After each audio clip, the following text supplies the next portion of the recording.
Ó Jesus, e o que nós fazemos agora? Bom, nós vamos trabalhar com a noção do vocábulo mórfico, bem dentro então da morfologia.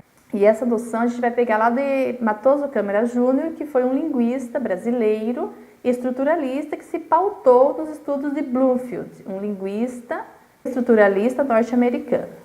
Bom, Bloomfield separou as unidades formais da língua em formas livres e formas presas. As formas livres são aquelas que poderiam aparecer sozinhas no enunciado. Por exemplo, na pergunta, o que você comprou no mercado? Aí eu respondo, maçãs.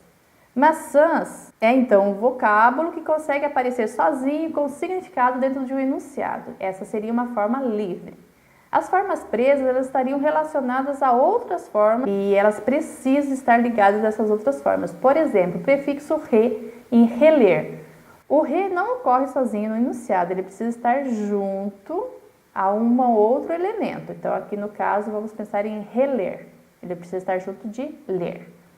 Maçãs. A marca S, o elemento S lá que marca a pluralização, o morfema, então de plural, ele também seria uma forma presa. Ele tem significado, tem sentido, mas ele precisa estar junto de outra palavra. Se eu falar o S sozinho no enunciado, ele não vai ter sentido.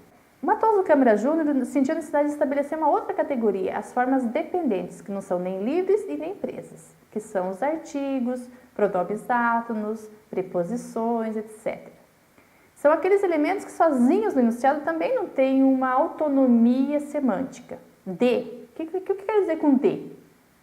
A. O que quer dizer com a? Eu preciso de outros elementos na frase para que ele faça sentido. E elas não são como as presas, porque entre outras características, ela pode se movimentar na frase. Então, por exemplo, rematrícula. Eu não consigo pegar esse re e colocar para depois, no finalzinho da palavra.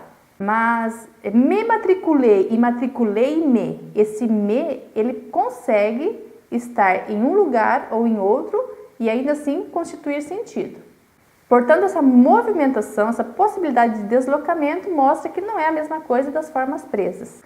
Então, com a noção aí de forma dependente, nós temos então uma redefinição do que é o vocábulo mórfico pelo Matoso Câmara Júnior. Ele vai dizer que é a unidade a que se chega quando não é possível a divisão em duas ou mais formas livres ou dependentes.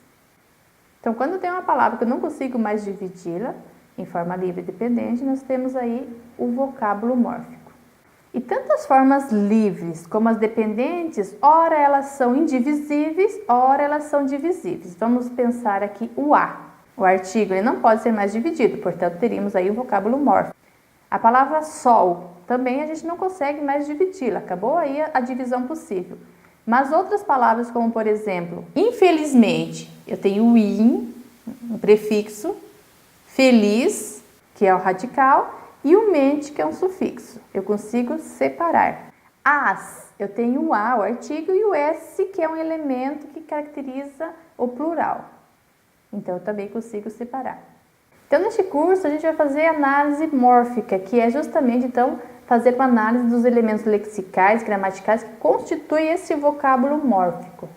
Dependendo suas formas mínimas ou morfemas, de acordo com a significação e uma função que lhes são atribuídas dentro da significação geral do vocábulo.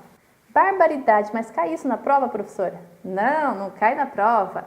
Aliás, eu explanei aqui de forma muito rápida, muito superficial, há muitas outras questões envolvidas aí, muitos outros argumentos que eu não trouxe para cá, para a discussão, que nem foram abordados. É só para que vocês tenham a noção de que não é tão fácil assim definir o que é palavra.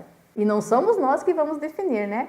Então, segue o baile e nós vamos para a próxima aula que vai começar a tratar dos morfemas.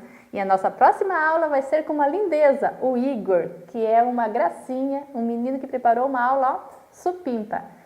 Bora lá estudar mais um pouquinho. Opa, mas eu não posso ir embora sem antes falar que nós temos mais duas lindezas integrando nossa equipe. Vamos conhecê-las?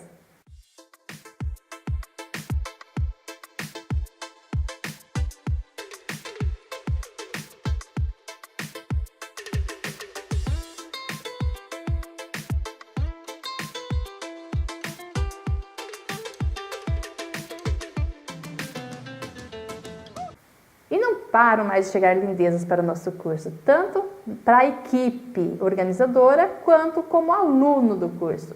Mas lembrando, as inscrições vão se encerrar agora no dia 30 de abril e só estão efetivamente inscritos aqueles alunos que retornaram o e-mail com a ficha de inscrição preenchida e receber um link para acessar o ambiente Moodle. A partir de maio nós vamos postar então atividades, não para cada videoaula, mas para cada grupo de videoaulas. Fique atento que lá também no ambiente Moodle eu estou expondo, apresentando o título do vídeo que já foi publicado, o que está em vias de publicação e a data de publicação. Está com dúvidas? Interaja com a gente aqui no canal do YouTube ou lá dentro do ambiente Moodle, se você já está inscrito. Bons estudos, um abraço e até a nossa próxima videoaula.